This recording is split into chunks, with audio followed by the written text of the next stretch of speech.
All right, good evening, church. We're back for another chapter here. We're going through 10 Pillars of Biblical Leadership by Paul Nichols. I've really enjoyed reading this book, and hopefully it's providing you with some just leadership tips and tricks. And if you've studied leadership, it's probably not a lot that's new, but hopefully by studying through some of these just heroes of the Bible and get you excited. And even when we're done with these, I would encourage you to go back and do a study on some of these people. So today we're actually going to be in Solomon, and I just want to give a couple announcements here before I get going and dive into this too much. But our men's Bible study is this Saturday at 7 here at the church. We are doing a water baptism on August 2nd. That's a Sunday at church with a potluck as well. Also, we will be having a blood drive this Sunday. So if you like to give blood, the Bloodmobile will be here. Sunday as well. Come on down and donate some blood. All right, well, let's get started. Let's keep going. I just want you to know that we're praying for you. We think of you guys a lot. I know this is different than everything else we've done, but I want you to know that we are praying for you. And as much as I'd love to be sitting around a table studying the Word with you guys and maybe going through leadership, this is the next best thing we're doing. And so I just want you to know that we are thinking of you and praying for you, and we do miss you. So here we go. Today we're going to be looking at the life of Solomon. Now, what do we know about Solomon? We know Solomon was David's son. We know Solomon was considered the wisest man in the world. When God said, you can have whatever you want, he asked for wisdom. And just to really understand what would we even ask for if we were given that opportunity? And he asked for wisdom of how to be a great leader. And so he follows David as well. So what we're going to learn from Solomon today is team building. And it says, great leaders are able to accomplish more by working through other talented individuals. A great coach needs great coordinators and great position coaches. I do coach football, and I found out I can't coach all the kids at one time. I have to make sure that I have an assistant coach that is able to help and teach and coach other areas as well for us to be effective. And just like building any team, a great leader has to create hire and bring in the right people around him. And Solomon's a great example of how to do that. The best leader in the world, if you surround yourself with poor support, it doesn't matter how great a coach you are, how great a person you are, if you don't surround yourself with other great leaders, the entire organization will not succeed as much as it should. It will be ineffective. The same thing is you may think you're not a great leader, or you may think, well, what do I know in leadership? If you surround yourself with capable people, you will flourish. If you allow them to do their work. And so part of what we want to understand is learning to bring in the right people around us as a leader. One of the challenges, the most difficult things can be as a leader is that we become almost jealous or intimidated by other strong personalities. And we keep talking about this, and you see a common theme in this through leadership, and that what really can hinder a great leader is if they get intimidated or influenced by other stronger personalities. So if you're a leader, walk in the confidence that God has placed you there, but don't be afraid to bring in strong personalities and bring in people that may be even overqualified or more qualified. And we're going to talk a little bit about this in team building. So the first thing they talk about is capable team members. When we look at Solomon, Solomon began to bring in people that knew what to do. They knew exactly their area of expertise. Talk about, these people, they managed areas of responsibility, but the final responsibility always laid with Solomon. Just like in any business, any church, there's usually someone above you, and so and there's people below you that you're working with. And so, we want to make sure that each person has their responsibility, their area of responsibility, but ultimately it lies with the top dog, with the leader there. Solomon says here, Solomon must have learned about his team building delegation from his father David. Solomon got a chance to watch King David. David brought in his 30 mighty men. He had all these strong personalities, all these great warriors that he surrounded himself with. And Solomon saw that and witnessed that is how he needed to establish his kingdom as well. So I learned two things from this. One, we can learn things from people above us and from our leaders ahead of us and from the people we look up to. We can see what they're doing and learn from that. And two, we have to put into place. And one of the things I love, it shares here that, Solomon's commander-in-chief was Benaiah, who was one of David's mighty men. Now think about that for a second. David was such an amazing king and such a strong king in Israel, and he had his mighty men that were revered and looked upon. And one of Solomon's first thing he does says, well, for my commander-in-chief, I'm going to take one of these guys. One of these guys who actually would probably be a better king than me or be a better leader than me or knows way more than I do, and I'm going to take him and put him in charge of this area. And that's something that's huge when you think about us in leadership, is that are you willing to take somebody who may be overqualified and put him in a position to succeed? Solomon was not intimidated by capable people around him. I mean, it's easy to say that, but I've watched it happen so many times. A great leader has the confidence to build a team composed of people who have strengths in his area of weakness, because this will make the team better overall. Now think about that. As a leader, you have to be willing to acknowledge where your weaknesses are. If there's certain things you're good at, you need to continue to be good at there. But as a leader, our job is to keep the team moving forward. For instance, here, we have a great worship leader. We have a great youth pastor. We have a great children's director. We have all these different. We have a great administrator. We have a great board. We have all these different leaders, and they all have a specific spot and a position to do.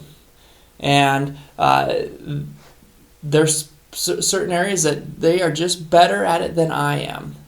Could I eventually figure it out? Yes. Could I do it for them? Yes. But that doesn't make a great team. That makes me a universal person. But for us to grow as leadership, we need to bring people in and put them in the right position and then let them work. Let them work. Here's a quote, comes from General George Patton. It says, "Don't tell people how to do things. Tell them what to do, and then let them surprise you with the results." One of the things as a leader sometimes we overdo is we micromanage every single little piece that everybody does. We need to say, hey, here's the goal. Go figure out. Be a leader and figure it out. Because the more leaders we have that understand how to support the overall vision, the church will flourish, the business will flourish, your family will flourish, your team will flourish, all that thing. Number two, recognize talent. One thing Solomon did is he looked for people that were capable. One thing is when he was having the temple built, he had all this bronze work that needed to be done. And I'm sure there was bronze workers that were around and that he knew, but he brought in the best. It says he brought in a skilled man named Hiram from Tyre to do all the bronze work in the temple. That's a really interesting concept to think of, that Solomon, who was the wisest man, who had plenty of money, who had all this, decided he was going to make this beautiful temple for God. He was going to build this temple for God. And says, well, we're not just going to pick someone who is kind of good enough. We're not going to take this important task and just put an apprentice in. What we're going to do is we're going to find someone, the right person, and he brings in this person, and then he surrounds him with people to learn from him. And I think that's a huge lesson that we can learn, is that don't just settle with people because we're afraid of hurting feelings. What we want to do is make sure we bring in the right people and begin to train and raise up new leaders. I wrote down just a little note in here. Don't settle for good enough. I know one of the challenges even we find in church, but you may find in business and stuff, or even coaches that, all right, well, who can do it good enough? And sometimes it just becomes easier for us to settle for good enough. Don't settle for good enough. Make sure we're looking for the right person. Make sure that you're not afraid to make some of those tough decisions. A leader has to be able to do that. He kept bringing in more and more people. And one of the things he talked about, he used an illustration out of Ocean's 11. And if you watched Ocean's 11, it's basically a story where this guy brings in all these thieves to do this ultimate heist. And so, but you don't just bring in a carbon copy of yourself. What you bring in is specialists in different areas. And so if you're developing a team, if you're, this is about building a team, you can't have carbon copies. You don't want just... 5 guys. Think about a basketball team. You don't just want 5 guys that all they can do is shoot the ball. You need someone to rebound. You need someone to play defense. You need someone to pass the ball. You need someone, the point guard, the shooting guard, the forwards, the center. They all have different positions. Shooting is important. That's how you win. You have to score to win the game. but each person has a spot and a role. And so by bringing in the same thing here, don't make carbon copies of yourself. What you want is people that specialize in certain areas. Whatever your business is, whatever your church is, whatever the needs are, whatever your department is, make sure you're filling the right spots with the right people. Cohesive team. Now, this is interesting. This comes out of Proverbs. King Solomon writes, it says, "Kings take pleasure in honest lips." Proverbs 16:13. "They value a man who speaks the truth." Now think about that. Obviously we're looking for men and women and people that are heading the same direction. But anytime you get a lot of personalities together or you get strong leaders, there has to be honesty. Which means my team has to be able to come to me and talk to me and say, "Hey, listen, Pastor, I don't know if this is the right answer." Now, here's a great point. He says, a strong team with a great leader keeps the disagreements behind closed doors. In fact, a really strong team should have very strong disagreements. Did you catch that? A strong team should have strong disagreements, but in the public eye, they should be as one group going one direction. That's so important because we need to know, if you're building a strong team, each person on that team should have a voice. Each person on that team should have a say.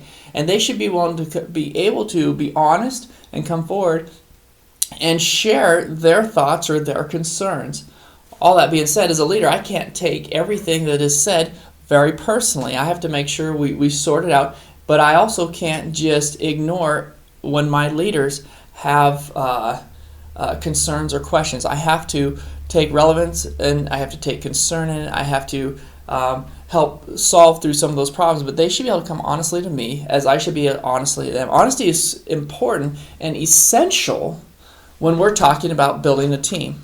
Now, we don't call each other out in front of the church. We don't call each other out in front of people, and the same thing should go with us in business, that if we're trying to move our company forward or we're trying to move something forward, we need to make sure that our disagreements are handled behind closed doors.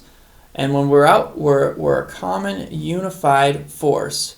For instance, a board meeting. These are always great times. Board meetings, we need board members to say what they're thinking. The last thing we can do is have people come out of me and say, "Well, I didn't say what I was really thinking. I'm going to go say it elsewhere."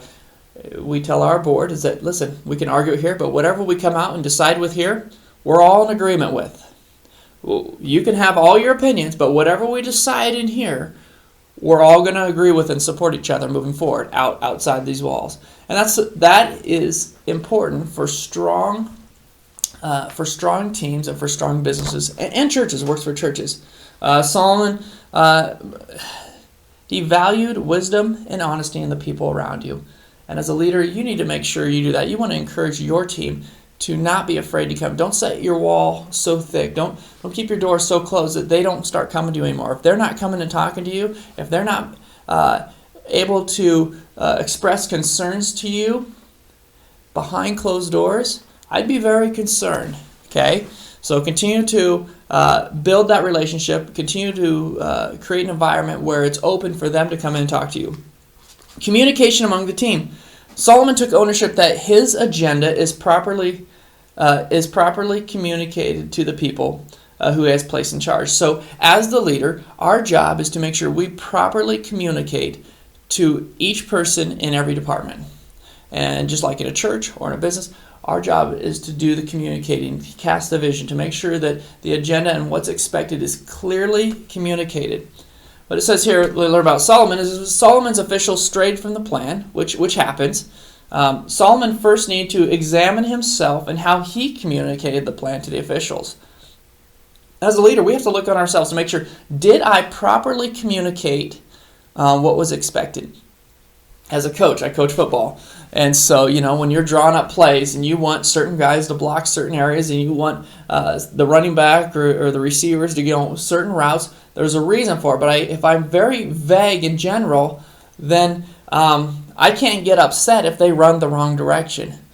But if I have clearly explained what needs to be done and shown them so they understand, then I can hold them accountable. So it always starts with us as leaders that we need to make sure that we are, take a step back. Did we clearly communicate so they understand what is expected? we need to be clear, excessively clear. He uses this phrase in here. He says, the burden of communication is on the communicator. Catch that? The burden of communication is on the communicator. We have to, as a leader, as we grow in leadership, no matter what level you're on, you have to make sure you're clearly communicating and people clearly understand. Now, however, once it's been communicated, it is the responsibility of the support team to manage their areas of responsibility as if the leader were doing it. So as you're building the team and you have these people around you, they need to make sure that they do their job. It sounds easy. We have capable people around us. We've built a team. People are heading the right direction, but they still have to be held accountable, and they have to do their job just as if the leader was doing it. That's the expectation.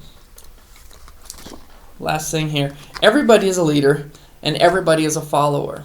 Doesn't matter where you are. As a pastor, we have people above us. As a youth pastor, he's got someone above and below. He's got his team, worship. It doesn't matter in business. There's always someone usually above you, right? And even if you're at the very top, you got other people that are also telling you really what needs to be done. There's always an accountability. So it doesn't matter where you're at in this ladder scheme, even if I'm the pastor of everything, we still have God. And we talk about Solomon. Solomon was the king, but Solomon still had to answer to God and still had to follow God's rules and God's law and what God had expected of him. He still took direction from God. So it doesn't matter where you are, do the best with your at, lead the people below you, answer to the people above you. The people we lead know that we are not the ultimate leader, hopefully, as you build this. But since they have more contact with us, they view us as the power figure. So it depends on what department you're in or what area you're at. The people that work under you see you as the leader. It is important that we take both of these responsibilities seriously. So whether we are leading a small group below us or we're a part of a team and that tier right above us, that we're supporting them, we have to take every job response seriously. Learn to be a better leader. Continue to seek after being a better leader. Continue to build a team. I'm going to close with this. I love Solomon. I love reading about Solomon. Solomon has his own problems, but when we look at leadership, about building a team, about bringing in the right pieces, that's one of the things I love about coaching football. We get all these kids, and you almost get to see, all right, who can do this? Who can do that? Who can run and catch? And a great story, I had a kid the very first year I coached football. He was a great big kid. And I'm like, well, he must be a lineman. He's big, so he can go push people around. Well, the first game I had him at tackle. Wrong spot. I thought he looked like the part he should be there. After more getting to know that player, found out, man, this guy can run, he can catch, he's big, he's fast, he's strong. He was a tight end. We moved to tight end. Boom, just like that. He was in the right spot. The team flourished. So we have to understand putting people in the right spot is essential. And when you buy in to what the leader casts as a team, you can be unstoppable. Hope this encourages you tonight. Spend some time talking about it. If you got some extra time, go back and read about King Solomon. Look at how he built his team. Look at how he brought in leaders. Look at how he didn't just settle for one person, but he created ways to improve his team. Let me pray with you tonight. Father, we just thank you for each and every one here that's watching this video. God, I pray you just surround them, watch over them, keep them safe, God. Lord, we just pray that bless us the rest of this week. Lord, give us an opportunity to share your love with someone else. Keep us safe, Lord, and hope to see everybody on Sunday. God bless. Have a great rest of the week. We'll talk to you later. Bye.